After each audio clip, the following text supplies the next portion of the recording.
Fala, rapaziada do Mundo Edu, do Mundo História. Continuamos nossa viagem pelo tempo. Hoje vamos ao século XIX falar sobre a situação da Europa.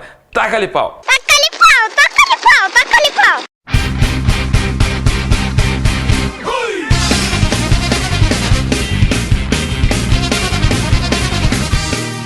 Muito bem, rapaziada, nós estamos falando da Europa do século XIX, a Europa do pós-Revolução Francesa e pós-Napoleão Bonaparte, aquela Europa que no fim da aula do Napoleão Bonaparte, se você não viu a aula sobre o Napoleão, tem que assistir ela para entender um pouquinho o que estava acontecendo. Porque a gente havia destacado o seguinte: existia uma reação conservadora através do Congresso de Viena. E nós vamos observar, moçada, depois de 1815, até pelo menos a metade do século XIX, um grande embate entre as forças progressistas e as forças conservadoras. As forças progressistas eram representadas, moçada, basicamente pela burguesia, que desde a metade do século XVIII já vinha afirmando seus ideais liberais e nacionalistas, muito bem colocados na Revolução Francesa e difundidos pela era napoleônica. Porém, as forças conservadoras tentavam barrar esse avanço.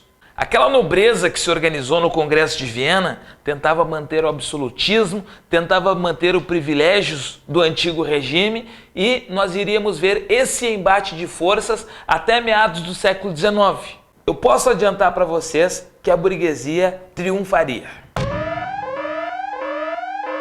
E para esse triunfo burguês, moçada, nós temos uma série de revoluções, as revoluções de 1820, a de 1830 e as revoluções de 1848, a Primavera dos Povos. Em 1820 nós tivemos aí uma série de revoltas, ainda de caráter liberal, como, por exemplo, moçada, a Revolução do Porto, lá em Portugal, que inclusive obrigou o Dom João, que estava aqui no Brasil, a voltar imediatamente em Portugal para não perder o trono. Nós tivemos a Revolução de Cádiz na Espanha, que ameaçava também a monarquia absolutista de lá. E revoltas na Itália, na Grécia e em outras regiões aí da Europa que afirmavam os ideais liberais.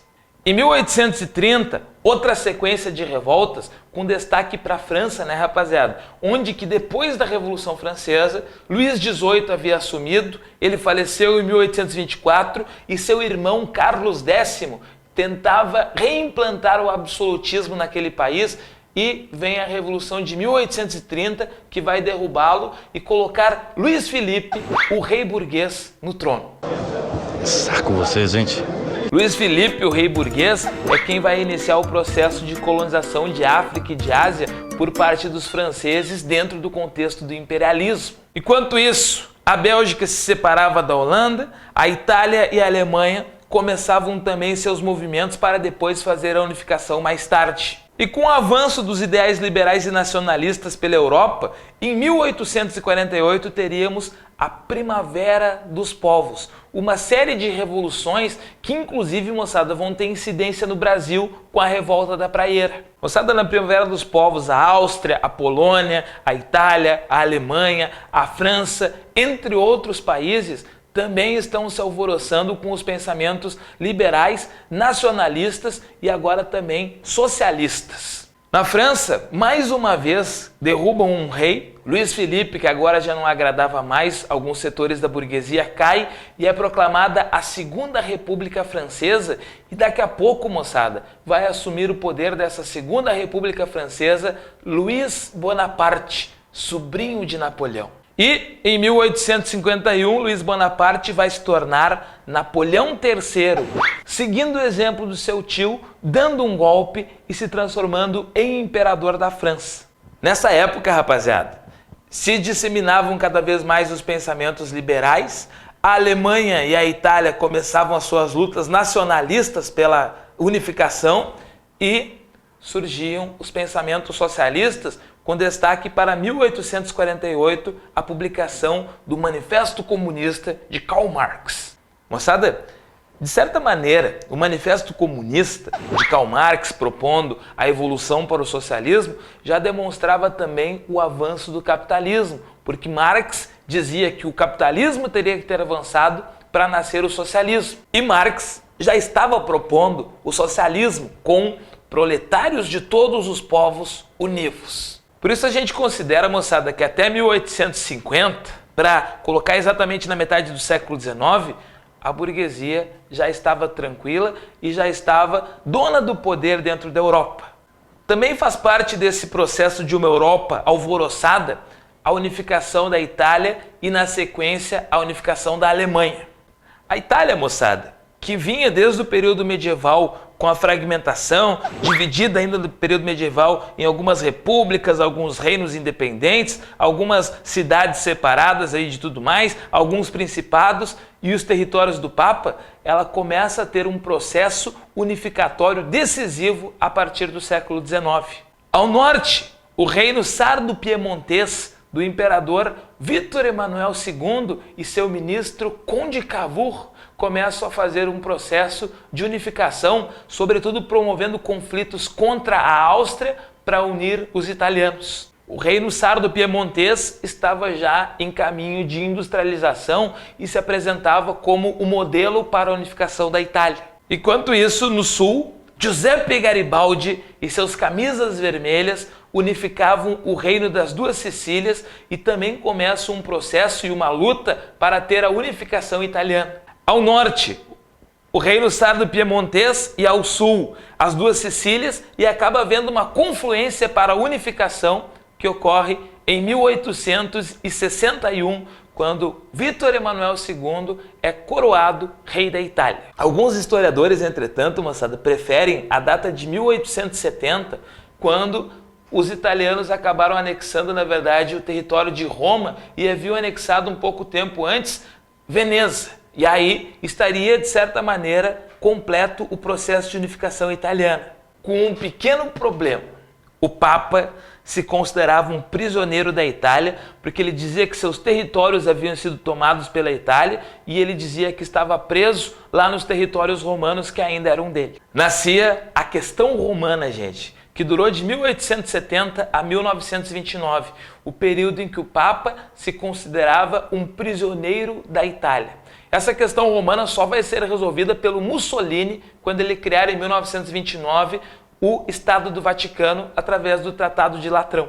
Mas de qualquer maneira, moçada, tirando as queixas do Papa, a Itália havia se unificado e a Alemanha estava no mesmo caminho, também fazendo esse mesmo processo. A Alemanha, que do século X ao século XIX, havia se estruturado como o Sacro Império Romano Germânico, um império fake que nasceu e que na verdade nunca chegou a ser um império, a não ser para duas pessoas que achavam que era um império. O Papa, porque achou que mandava na região, e o Hitler, que achava que aquilo lá era o primeiro Reich, o primeiro império alemão, e daí ele queria fazer o terceiro Reich, que ia durar 1000 anos como o primeiro Reich.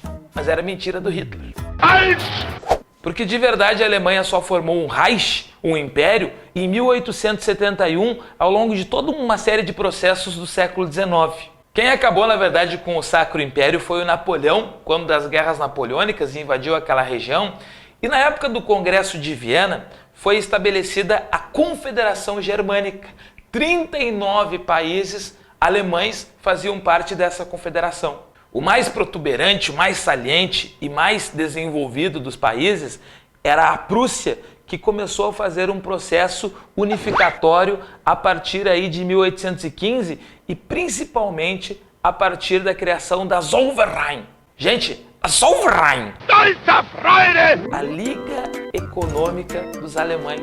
Eles começaram entre os 39 países a fazer bastante comércio. Aliás, a Áustria, que também fazia parte dessa Confederação Germânica, ficava um pouquinho mais de lado. Mas a Prússia, com o Kaiser Guilherme e com o seu chanceler de ferro Otto von Bismarck, desenvolviam a indústria, conseguiam dominar economicamente e começavam a unificar a Alemanha aos poucos. E aí, rapaziada, em 1871 nasceu uma guerra entre a Prússia e a França, porque o Napoleão III, na época imperador da França, não queria saber da unificação da Alemanha, porque ia ser um país muito forte do ladinho da França. A Guerra Franco-Prussiana.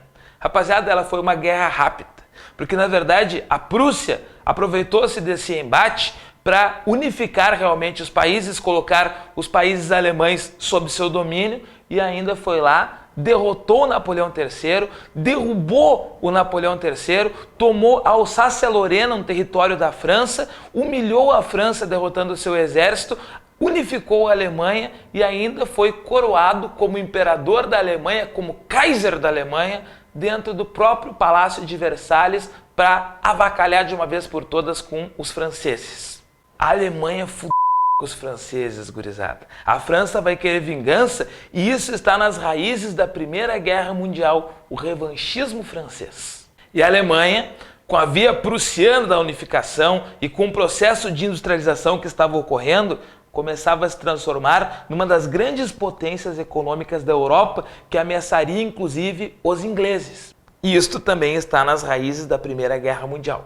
Como consequência ainda da Guerra Franco-Prussiana e da derrota da França, nós temos a Comuna de Paris de 1871. Com a queda do Napoleão III, se estabeleceu uma tentativa de governo socialista em Paris, a Comuna, que tinha grupos socialistas e anarquistas integrados e tentando criar uma alternativa àquele mundo capitalista. A Comuna de Paris, moçada, acabou sendo derrotada por forças francesas que inclusive contaram agora com o apoio da Alemanha, que não queria saber do socialismo, e eles acabaram derrotando os comunistas lá em Paris. Tínhamos agora uma Alemanha forte, uma Itália unificada, uma França que já se industrializava desde a época do Napoleão, a Bélgica e a Holanda em fase de crescimento, e a Inglaterra, que vivia a era vitoriana, a Pax Britânica, sendo, faz tempo, a grande potência econômica da Europa. A Europa que consolidava os seus regimes burgueses e fazia ao mesmo tempo o imperialismo. Tu já assistiu a aula de imperialismo? Não? Tá aí no nosso plano de estudos. Assiste imperialismo, depois assiste a Primeira Guerra Mundial. Aliás, assiste todas as aulas depois do plano de estudo. História é massa porque está tudo interligado. Forma teu entendimento sobre o processo da Europa, moçada. Forma teu entendimento sobre a inauguração do século XX, porque é uma coisa muito importante para nós aí em diversos processos vestibulares e pode estar aparecendo aí no teu Enem, inclusive como princípio da Primeira Guerra Mundial. Certo, rapaziada? Segue firme nos estudos, espero que nossa aula possa ter ajudado. E, moçada, não desiste nunca, o nosso foco é muito claro, nós queremos o topo do Enem. Eu, vocês, nós do Mundo Edu, segue em frente. Um abraço, tá, rapaziada? Vamos lá!